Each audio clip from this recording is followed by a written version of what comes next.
हाँ, तो जैसा मैं कह रही थी कि शरीर जब हम जीवित रहते हैं तो शरीर के साथ भी आत्मा रहती है।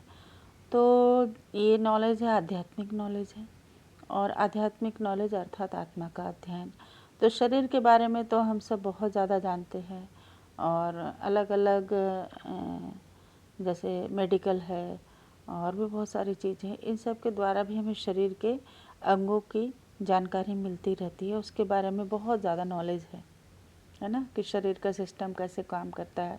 यहाँ तक कि गहरी से गहरी जो शरीर के अंदरूनी पार्ट्स हैं उनकी भी जानकारी आज साइंस के पास है। और क्योंकि शरीर जो है वो स्थूल है, एक सॉलिड चीज़ है, एक 5 तत्वों से बना हुआ अंग है, जिसका हर एक अंग 5 तत्व के ही किसी न किसी तत्व से 5 तत्वों में से किसी न किसी तत्व से बना हुआ निर्मित चीज़ है। जैसे 5 तत्व में नभ, वायु, अग्नि, जल, धरा ये होते हैं, और नभ, वायु, अग्नि, जल, धरा 5 तत्व होते हैं। इसी तरह हमारा बॉडी भी इन 5 तत्वों से मिलकर बना होता है, परंतु जिस इस शरीर को चलाने वाला एनर्जी है वो इन 5 तत्वों से परे की चीज़ है। यस, जो एनर्जी जिसे सोल भी कहा जाता है, आत्मा कहा जाता है, रूह कहा जाता है, ये रूह, ये सोल, ये एनर्जी, ये आत्मा जो है वो इस 5 तत्व की चीज़ नहीं है। जिस तरह से शरीर विनाशी होता है, आत्मा अविनाशी होती है। आत्मा अविनाशी होती है यानी उसकी रचना नहीं हो सकती, उसको रचा नहीं जा सकता, इसीलिए उसका विनाश भी नहीं हो सकता। जिस चीज़ की रचना होगी उस चीज़ का विनाश निश्चित है।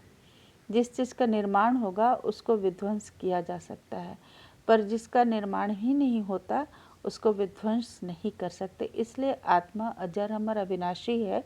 यह शरीर जिसकी रचना होती है, जिसका निर्माण होता है, इसीलिए इसकी मृत्यु निश्चित होती है, यानी इसका विनाश निश्चित होता है। इसीलिए शरीर विनाशी है। शरीर विनाशी है, लेकिन शरीर के द्वारा आत्मा जो है अकेली कुछ नहीं कर सकती है। आत्मा एनर्जी है, मगर एनर्जी जो है वो अपने एनर्जी को दिखाने के लिए भी उसको एक बॉडी चाहिए। जैसे इसको हम ऐसे समझ सकते हैं कि एनर्जी जैसे फ़ैन है, फ़ैन को आप चलता हुआ देखते हैं, पर ये फ़ैन खुद ब खुद नहीं चल सकता जब तक इसे कोई एनर्जी ना मिले। फ़ैन एक ऑब्जेक्ट है और इसको चलाने के लिए एक एनर्जी की आवश्यकता है, पर एनर्जी हम देख नहीं पाते, करंट हम देख नहीं पाते, इलेक्ट्रिक हम देख नहीं पाते हैं, पर फ़ैन जब चलता है उस आधार पर हम तय करते हैं, हमें पता चलता है कि करंट है, लाइन है, इलेक्ट्रिक है।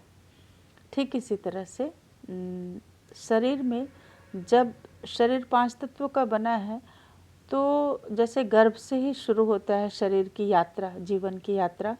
तो गर्भ में जब शरीर रहता है तो जब तक उसमें एनर्जी प्रवेश नहीं करती है तब तक वो कोई काम का चीज़ नहीं होता है।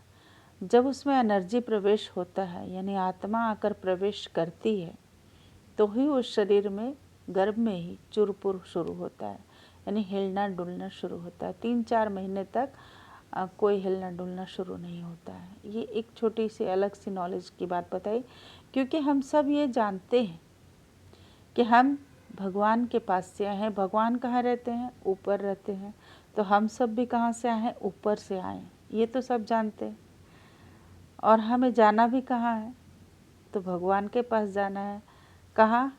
ऊपर जाना है, यानी हम ऊपर से आए हैं, हमें ऊपर ही जाना है।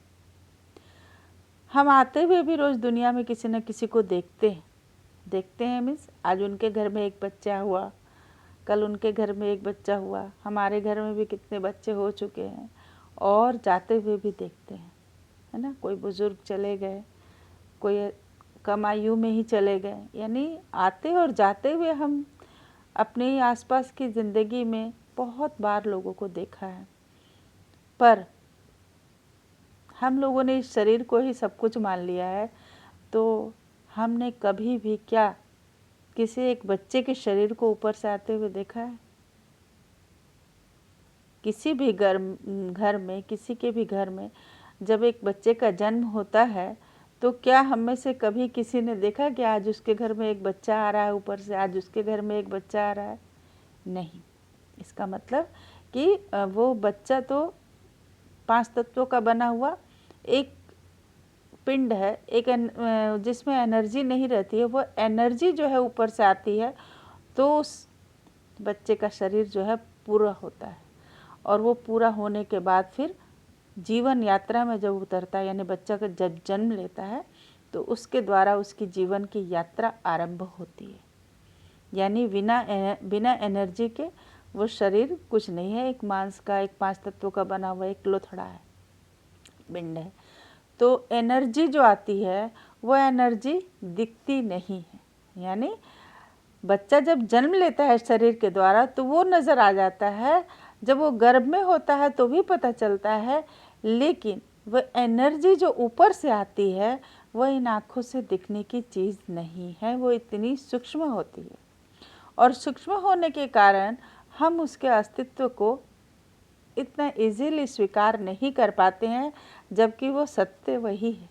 शरीर तो असत्य है, ये विनाशी है, ये ख़त्म होने वाली चीज़ है, परिवर्तनशील है, पर वो आत्मा एनर्जी जो है वही सत्य है, जो विनाशी नहीं है, अविनाशी है, जो कभी ख़त्म नहीं होती है।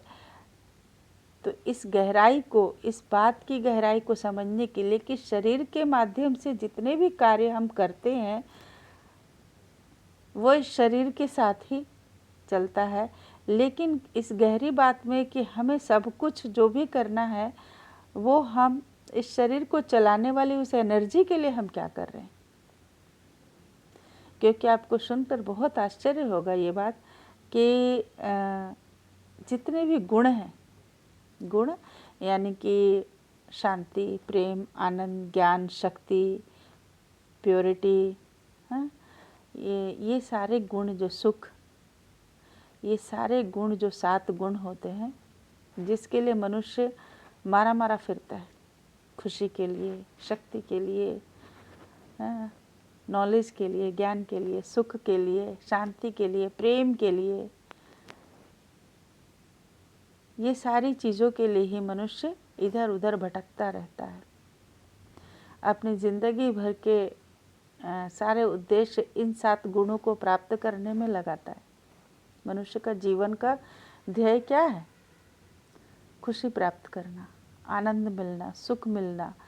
तो ये सब आत्मा के गुण हैं, शरीर के गुण नहीं हैं। अब आप सोचेंगे कि कैसी बातें कर रही हैं, आत्मा के गुण हैं। यस, ये आत्मा के गुण हैं। अगर ऐसा होता कि शरीर के माध्यम से ही हमने ऐसा बना लिया, क्योंकि हम बॉडी कॉन्शियस में ज़्यादा आ गए हैं कि हमें ऐसा लगता है कि हाँ, हमसे कोई 2 मीठा बोल लेता है तो हमारे आत्मा को सुख मिल जाता है, खुशी मिल जाती है। पर ये हमारे विचार, विचार का क्रिएशन मन के द्वारा होता है, और मन जो है वो आत्मा का पार्ट है, शरीर का पार्ट नहीं है। जिस तरह से शरीर में कर्मेंद्रियाँ होती है, आँख, नाक, मुँह, कान, ये सब है, अंग है शरीर के, उसी तरह से मन, बुद्धि और संस्कार ये आत्मा के पार्ट है। शरीर में मन नहीं होता है, शरीर में मन नहीं होता, ब्रेन होता है पर मन नहीं होता है। शरीर का पार्ट ब्रेन है, और ब्रेन जो है वो मन की शक्ति के आधार पर चलता है, और मन जो है वो आत्मा का पार्ट है। इस अंतर को जब तक नहीं समझेंगे तब तक जो आज के मनुष्य सब कुछ होते हुए भी अंदर से वो खुशी की गहराई में नहीं जा पाते हैं, वो शांति स्थिति स्वयं का निर्णय करके नहीं बना पाते हैं। उनको लगता है कि हमारे आसपास का माहौल शांत हो, हमारे आसपास के लोग जो हैं वो हमें थोड़ा शांति दे तो मेरी जीवन शांतमय होगी। ये सारी बातें वो तब तक मांगते रहेंगे लोगों से, और उन्हें संपूर्ण प्राप्ति भी नहीं हो पाएगी कि हाँ, उनको महसूस हो कि मैं स्वयं में स्वयं को, शांति को स्थापित करके चल सकता हूँ। ये सारी शक्ति की बात है, ये सारी शांति की बात है जो कि आत्मा में निश्चित है।